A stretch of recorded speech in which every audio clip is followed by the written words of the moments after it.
کہ پیارے آقا صلی اللہ علیہ وسلم کی صاحبزادی لخت جگر خاتون جنت سیدنا حضرت فاطمہ الزہرا رضی اللہ تعالی عنہ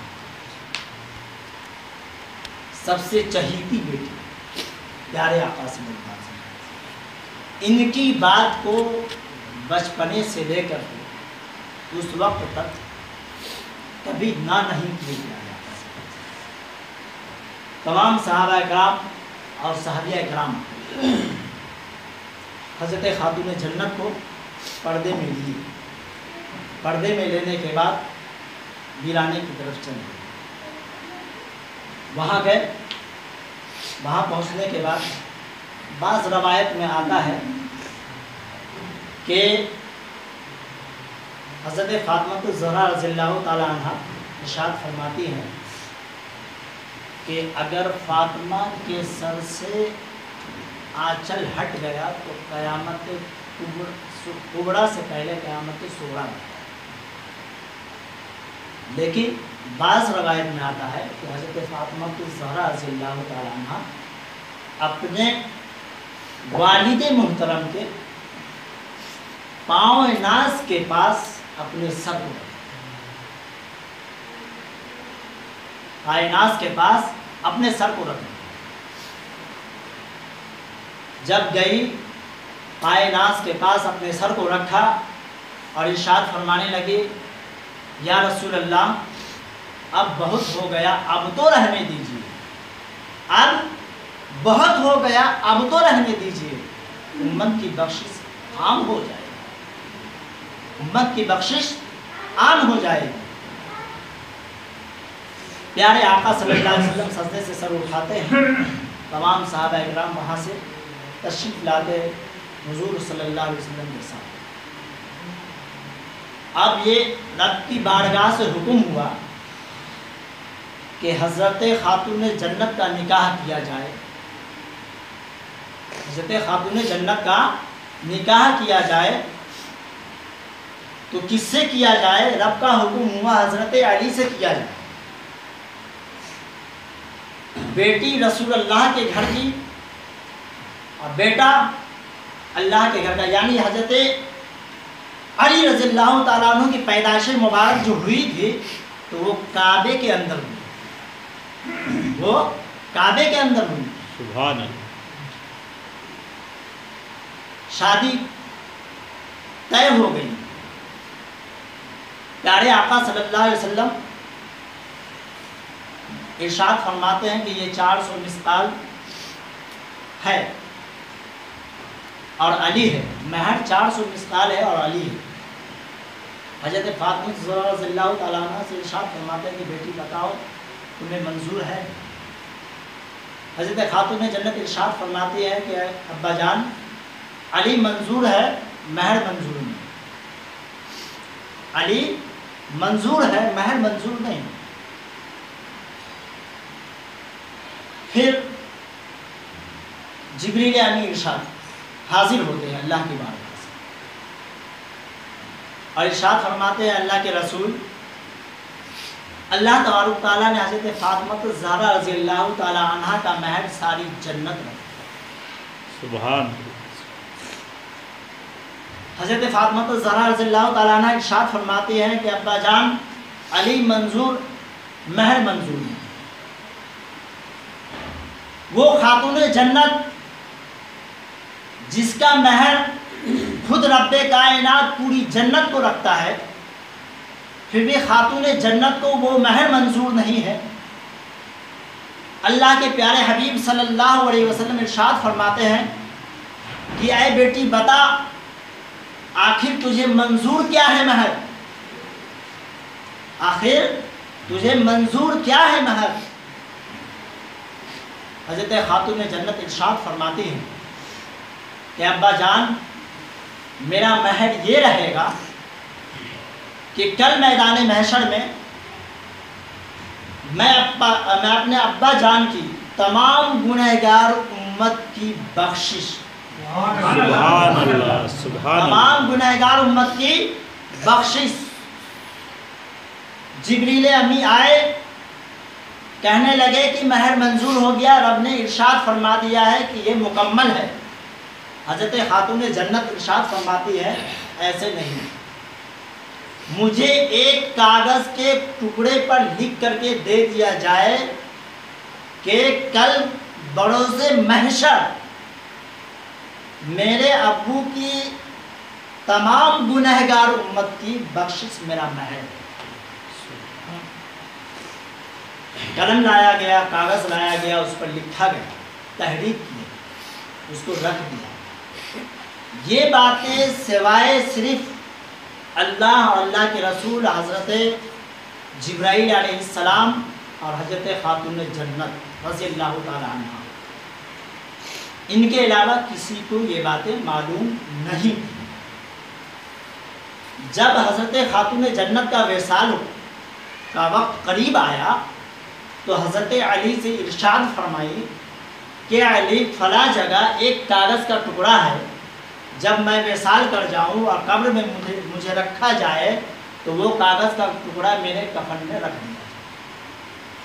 حضرت علی ارشاد فرماتے ہیں کہ اے خاتون جنت، آخر وہ کیا ہے کاغذ کا ٹکڑا جو تیری قبر میں تیرے ساتھ رکھا جائے، ذرا مجھے بھی بتا۔ حضرت خاتون جنت ارشاد فرماتی ہیں کہ یہ راز کی بات ہے، آپ نہ جانیں تو بہتر ہے۔ حضرت علی ارشاد فرماتے ہیں کہ اے خاتون جنت، تجھ پر بھی کچھ میرا حق ہے۔ حضرت خاتون جنت ارشاد فرماتی ہیں جب آپ رکھنے لگیں گے اس کاغذ کے ٹکڑے کو کفن کے اندر میں تو اس وقت آپ پڑھ لیں۔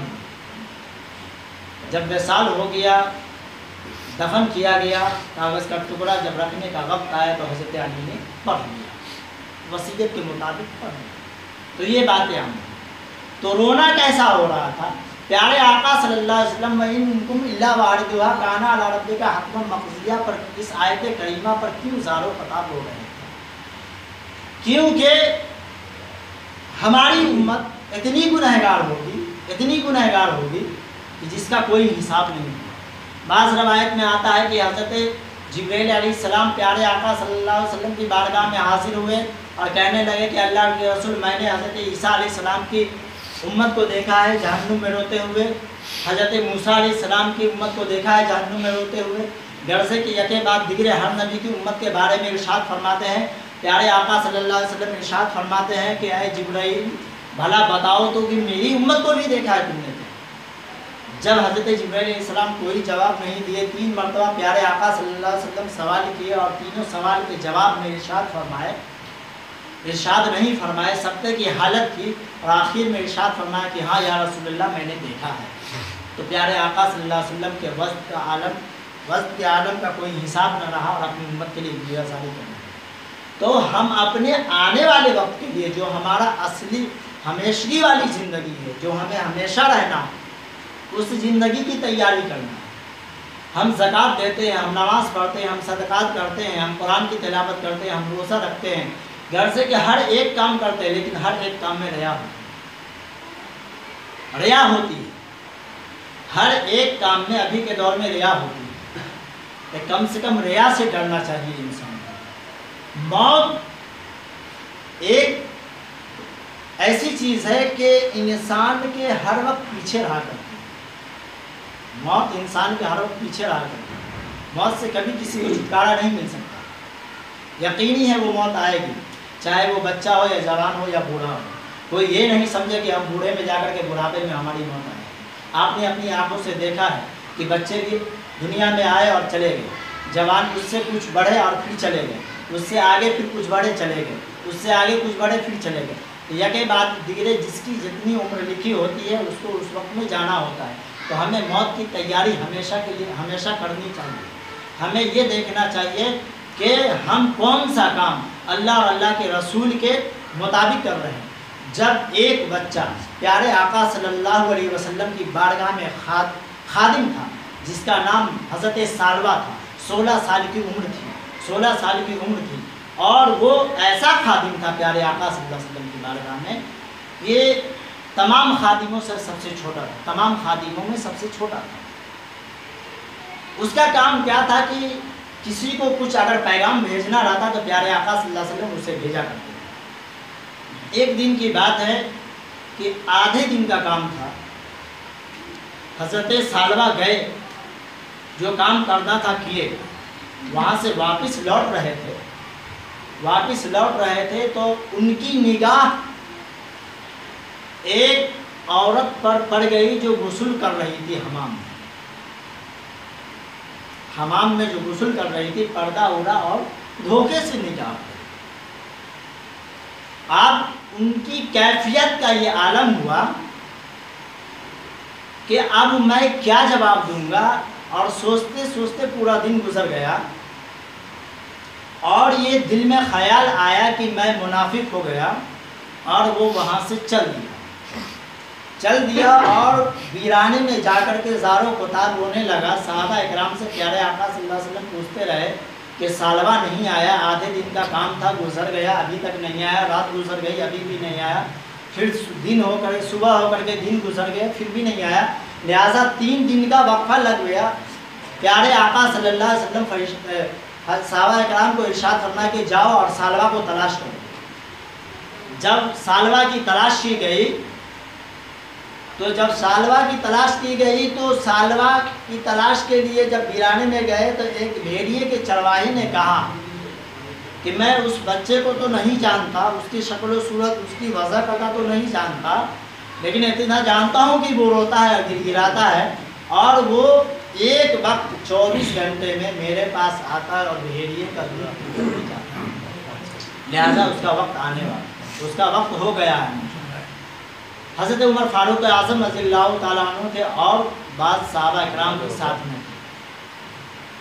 جب بات قریب آیا، جب دیکھا کہ وہ آ رہا ہے تو دیکھے کہ یہ ثعلبہ ہی ہے، لہذا حضرت ثعلبہ جب آئے تو ایک دم دیکھا صحابہ اکرام نے کہ ایک دم نہیں پھوٹ گیا ہے، لاغر ہو گیا، کمزوری کے باعث وہ چل نہیں پاتا۔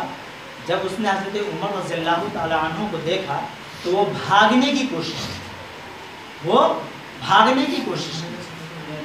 بھاگ بھی نہیں سکتا، اتنا کمزور نہیں تھا، لہذا حضرت عمر فاروق اعظم رضی اللہ تعالیٰ عنہ ارشاد فرماتا ہے کہ اے ثعلبہ، پیارے آقا صلی اللہ علیہ وسلم کا حکم ہے کہ تمہیں بلا کر کے لایا جائے۔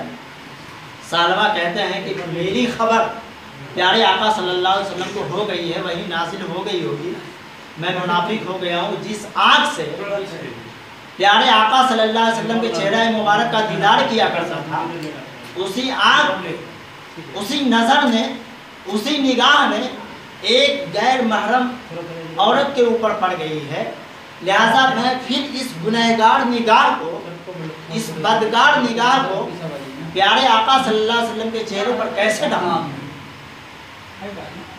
تو یہ گناہ دھوکے میں، انجانے میں سرزد ہوا، جان بوجھ کر نہیں ہوا۔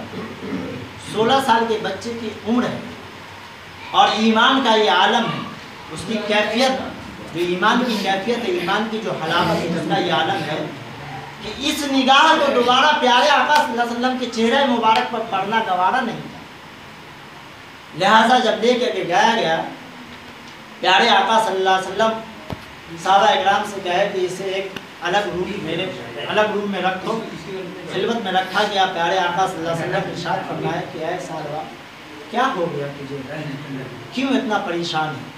حضرت ثعلبہ کہنے لگے کہ یا رسول اللہ، میں گنہگار ہو گیا ہوں، میں منافق ہو گیا ہوں، آپ کو تو خبر آ ہی گئی ہوگی، یہ معاملہ میرے ساتھ یہ حادثہ پیش آ گیا، لہٰذا میرے دل کو یہ گوارا نہیں کہ میری نگاہ آپ کے چہرے پر پڑے۔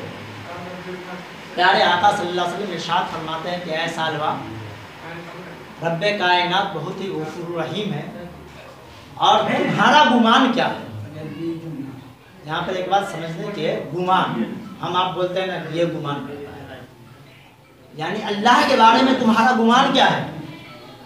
تو حضرت ثعلبہ کہتے ہیں کہ اللہ کے بارے میں یہ میرا گمان ہے کہ میں توبہ کروں گا، اللہ تعالیٰ مجھے معاف کر دے گا اور اپنے فضل سے جنت عطا کرے گا۔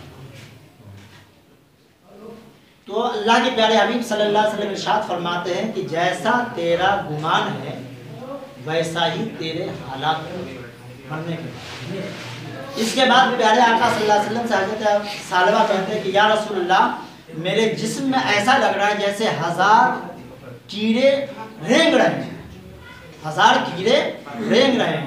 پیارے آقا صلی اللہ علیہ وسلم ارشاد فرماتے ہیں کہ اے ثعلبہ تیرا وقت مرگ قریب ہو چکا ہے، اب قریب ہے کہ تو دنیا سے جانے والا ہے۔ بھلا بتاؤ میرے دوستو وہ کیسا خوش نصیب شخص ہے کہ انجانے میں نگاہ غیر محرم کے اوپر پڑا، اور ایمان کی حالت کی کیفیت یہ تھی کہ اس نے اپنے آپ کو اس طرح کا کیا، اور وقت مرگ پیارے حبیب صلی اللہ علیہ وسلم کی گود مبارک میں سر ہے۔ وہ کیسا خوش نصیب انسان ہے۔ تو ہمارا کہنا یہ ہے کہ ہمیں ایمان کو مضبوطی سے قائم رکھنا ہے، ہمیں یہ نہیں سوچنا ہے کہ اللہ نہیں دیکھ رہا ہے، ہمیں یہ سوچنا ہے کہ جو کام ہم کر رہے ہیں اللہ اس سے واقف ہے۔ ہر ایک کام کو آپ کے رجسٹر میں نوٹ کیا جاتا ہے، آپ کے رجسٹر میں نوٹ کیا جاتا ہے، اور یہ چیزیں مرنے سے از قبل جو ہے مطلب آپ کو یہ ہسٹری دکھائی جاتی ہے، ہر انسان کو دکھائی جاتی ہے۔ کافی وقت ہو چکا ہے، لہٰذا پھر کبھی موقع ملا تو میں بتاؤں گا، بہت ساری باتیں ہیں، لہٰذا میں انہی باتوں پر اپنی گفتگو کو ختم کرنا چاہتا ہوں۔ میری خواہش ہے کہ اللہ تبارک تعالیٰ کی بارگاہ میں میری یہ دعا ہے کہ اللہ تبارک تعالیٰ ہمیں اور آپ کو سب کو نیک عمل کرنے کی توفیق عنایت فرمائے۔ کہنے اور سننے میں جو غلطیاں گستاخیاں ہوئی ہیں لفظاً معنی اراداً صابن، میں آپ تمامی حضرات کو گواہ بنا کر توبہ استغفار کرتا ہوں۔ استغفر اللہ ربی من کل ذنب واتوب الیہ، لا حول ولا قوة الا باللہ العلی العظیم، لا الہ الا اللہ محمد رسول اللہ صلی اللہ علیہ وسلم، وآخر دعوانا الحمد للہ رب العالمین۔